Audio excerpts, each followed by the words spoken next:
സർക്കാരെ അറിയാതെ അവർക്ക് അവര് തന്നെ ആലോചിച്ച് കഴിഞ്ഞാൽ ഞങ്ങൾ എന്ത് ചെയ്യാൻ പറ്റും? ഞങ്ങൾ അതിന്റെ അത് പ്രതികരിക്കേണ്ട ആവശ്യമില്ല.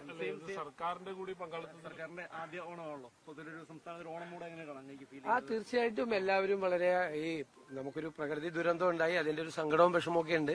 എങ്കിലും എല്ലാ സങ്കടങ്ങളും മറന്ന് ഓണത്തിന്റെ ആഘോഷങ്ങളിൽ ആളുകൾ ഒത്തുകൂടാൻ വേണ്ടിയിട്ട് ശ്രമിക്കുകയാണ്.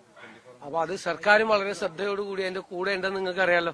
വളരെ ശ്രദ്ധയോടുകൂടി ഇത്രയും വലിയ ഒരു ധനപ്രതിസന്ധിയിലൂടെ കടന്നു പോവുകയും ഓണത്തിനൊരു ക്ഷീണവും ഏൽപ്പിക്കാതെ അതിന്റെ കൂടെ നിൽക്കാൻ വേണ്ടിയിട്ടുള്ള, ജനങ്ങളുടെ കൂടെ നിൽക്കാൻ വേണ്ടിയിട്ടുള്ള സർക്കാരിന്റെ പരമാവധി ശ്രമമാണ് നടത്തിയിരിക്കുന്നത്. ഒരു കാലത്തും ഇല്ലാത്ത തരത്തിൽ സർക്കാർ കൂടെ ഉണ്ട് ഓണാഘോഷം. തീർച്ചയായിട്ടും അതെല്ലാം ചെയ്തുകൊണ്ടിരിക്കുന്നത്. അതിന്റെ പ്രോസസ് നേരത്തെയാണ് കൊടുക്കുന്നത്. അതായത് 25-ാം തീയതി കഴിഞ്ഞതിന് ശേഷം അടുത്ത മാസം 1-ാം തീയതിക്ക് കൊടുക്കേണ്ട പെൻഷൻ ഈ മാസം നേരത്തെ കൊടുത്തു തുടങ്ങുകയാണ്. ഓണം ആയതുകൊണ്ട് മനസ്സിലായില്ലേ? നേരത്തെ കൊടുക്കുകയാണ്. അത് വൈകിയെന്ന് പറയല്ലേ. അതേപോലെ തന്നെ റിപ്പോർട്ട് താങ്കളുടെ പരിഗണനയിലേക്ക് വരികയാണ്. മെസ്സി വിവാദം സംബന്ധിച്ച് എന്താണ് അത് പരിഗണനയിൽ കിട്ടിയിട്ടുണ്ട്. അതൊരു തീരുമാനം സർക്കാർ എടുത്തിട്ട് നിങ്ങളെ അറിയിക്കും. എപ്പോഴാണ് ഉണ്ടാവുക സാർ? അത് ഉടനെ തന്നെ ഉണ്ടാവും, താമസിക്കില്ല. അതുപോലെ തന്നെ ഞാൻ സ്ഥലത്തില്ലായിരുന്നോണ്ട് ഇഡിയുമായി ബന്ധപ്പെട്ടുകൊണ്ട് ഈ വീണയ്ക്കെതിരെ കൂടുതൽ അന്വേഷണം വരുന്നു. സിഎമ്മിന്റെ ശ്രദ്ധയിൽ അത് പെട്ടിരുന്നോ? ഞങ്ങളിങ്ങനെ നിങ്ങൾക്കൊക്കെ വാർത്തയൊക്കെ തരുന്നതുകൊണ്ട് നമ്മളും വായിക്കാറുണ്ട്. ആ വാർത്തയും വായിച്ചു. അവര് പ്രതികരിക്കട്ടെ, ബന്ധപ്പെട്ട ആളുകൾ പ്രതികരിക്കട്ടെ. അദ്ദേഹം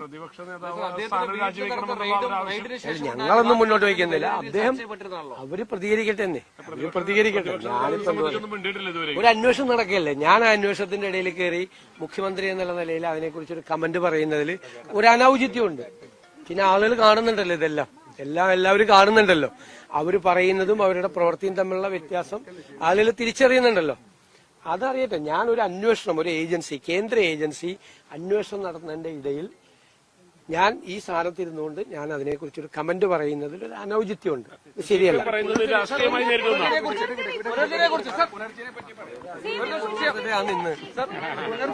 വലിയ വിവാദമായിരുന്നു. പിന്നീട് ക്ലീൻ ചിറ്റ് താങ്കൾക്ക് ആഭ്യന്തര വകുപ്പ് നൽകുന്നതിലേക്ക് ആഭ്യന്തര വകുപ്പ് അല്ല നൽകിയത്, എനിക്ക് കഴിഞ്ഞ സർക്കാരാണ് ക്ലീൻ ചിറ്റ് നൽകിയത്. ആ പദ്ധതിയുമായി താങ്കൾ മുന്നോട്ട് പോവുകയാണ്. 5ലധികം വീടുകൾ വെക്കുകയാണ്. എന്ത് മറുപടി? അതിവിടെ നിരന്തരമായിട്ട് ചെയ്തുകൊണ്ടിരിക്കുകയാണ്. ഇപ്പൊ 5 വീടുകളുടെ ശിലാസ്ഥാപനമാണ് ഇന്ന് രാവിലെ നടക്കുന്നത്.